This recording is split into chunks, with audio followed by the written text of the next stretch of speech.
తిరుపతి జిల్లా కాశీపట్నంలో జరిగే వారపు సంత విశేషాలు చూసేద్దాం రండి. చుట్టూ ఎత్తైన కొండలు, ఎప్పుడూ పచ్చగా ఉండే ప్రకృతిని చూస్తూ అలా బండి మీద వెళ్తూ ఉంటే మనసుకి చాలా సంతోషంగా ఉంటుంది. సంత అంటే ఇది ఇలాంటి సంత కాదండి. మామూలుగా ఉండదు. రోడ్లు అయితే ఖాళీ ఉండదు అసలు.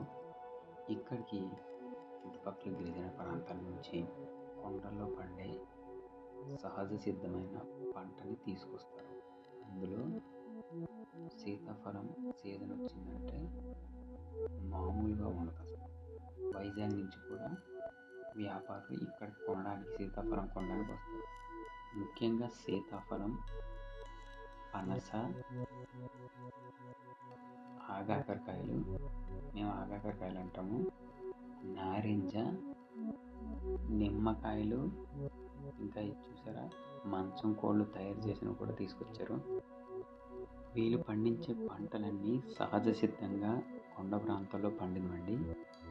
ఏ రకమైన రసాయనాలు కానీ మందులు కానీ చల్లరు. వీళ్ళు సహజ సిద్ధంగా పండించి తీసుకొస్తారు. కష్టపడి కొండ మీద నుంచి బరువులు మోసుకొస్తారు. చాలా కష్టం, నేను కళ్ళారా చూశాను.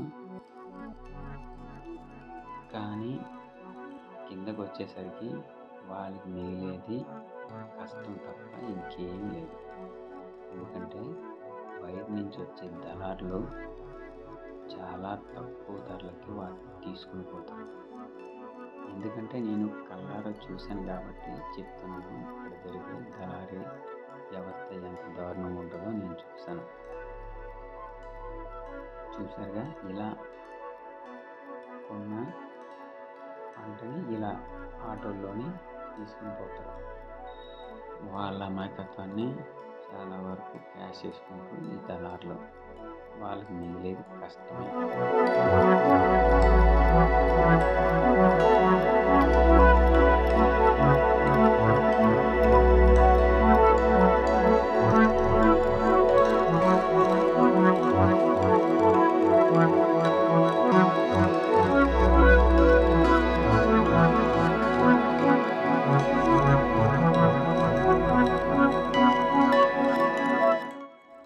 ఈ వీడియోకి ఇంతే. నెక్స్ట్ వీడియోలో మళ్ళీ కలుద్దాం. అంతవరకు సెలవు. నమస్కారం.